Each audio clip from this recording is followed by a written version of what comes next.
According to statistics, there has been big changes in lithium shares. In 2010, the glass and ceramics sector showed the biggest share of lithium consumption, 31%, and batteries came the second with 23% share of lithium consumption. But 2020, the batteries was already the biggest share of lithium consumption, already 71%, and it's still expected to increase due to this involvement of electric mobility. If we look at the European statistics for the last years, for 2016 to 2020, the EU was net importer of lithium cells and batteries. The yearly import figures varied from 9.5 kilotons to 11.5 kilotons for those years. So while export figures were significantly lower, 1.5 to 2.5 kilotons per year. And China was the main supplier of lithium cells and batteries to the EU.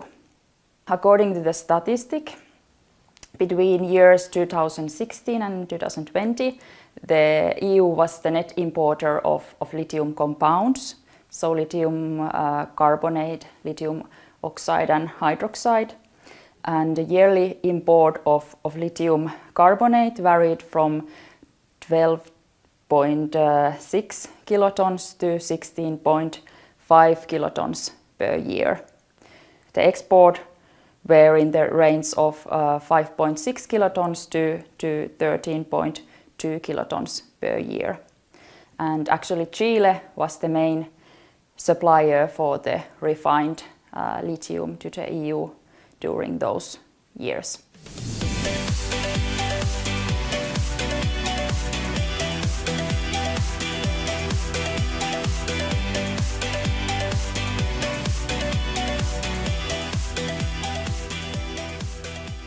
In my opinion, the first issue that we have to mention is that currently we have no lithium production in the European Union.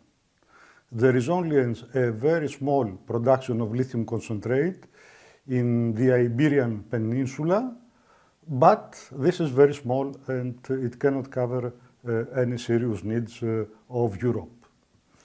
In Europe, we have many lithium deposits, and according to what we know so far, this amounts around 10 million of lithium carbonate equivalent, which is a unit to measure the resources of lithium.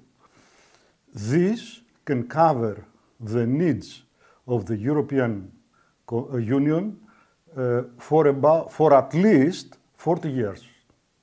But this is only the deposits and the resources that we know so far. This can be extended depending on the exploration results of these deposits. These deposits are widespread all over Europe. There are many countries who have important deposits like Czech Republic, Germany, Portugal, Finland, and also other countries. So it is not a unique country that possesses all these valuable lithium resources. However, these deposits cannot be exploited as it is. We have from the lithium raw material to produce lithium carbonate or lithium hydroxide. These are the two chemicals that are necessary to construct batteries. So we need to build some lithium concentrate processing plants. These processing plants do not exist today in Europe. I will give you an example. Europe is going to need, according to the estimates, because the electric cars the number of electric cars is increasing continuously, will not about 200,000 to 300,000 tons of lithium carbonate equivalent each year. The capacity of each plant could be around 20 to 30,000 tons of lithium carbonate equivalent per year. This means that if we build 5 such plants, we can cover about half of the lithium carbonate demand of Europe. An important issue that I have to mention here is that these plants cannot be built from one day to the other. First, we have to develop the mines. Then, we have to build the plants. If you make a sum of the time that you need for the mine development and also for the plant, this will take around 5 to 10 years from now. This means that we are already very late.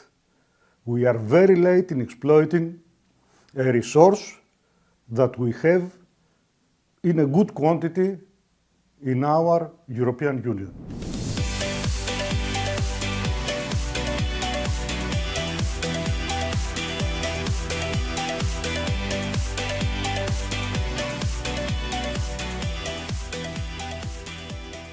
Well, we all know that we need to transform our energy systems. We need to transform towards more renewable energy technologies. And that means we need raw materials. We need raw materials to build up a new stock of new technologies that we don't have so far. However, such transformation pathways, they have been suggested so far only in terms of their emission reductions or their costs that they need, but nobody was able to connect those transformation pathways with the actual raw material requirements on the system level. However, the supply in raw material that will form the shape and the extent that we can go through with those pathways. So we need to look at those raw material requirements. We did that in the project of Interesse in very much detail. So we covered 30 technologies and 40 materials. And what we learned is that we are faced with a very complex system on the technology side in the energy system, but also a complex system in the raw materials supply system. But once we have this connection and the ability, the knowledge to connect those two, that a complex system also means that we have a lot of options to adjust. We have a lot of screws where we can adjust how we go into the future of our energy system. Once we know how the energy system is connected to the raw material system, we can find the ways to make the pathways possible.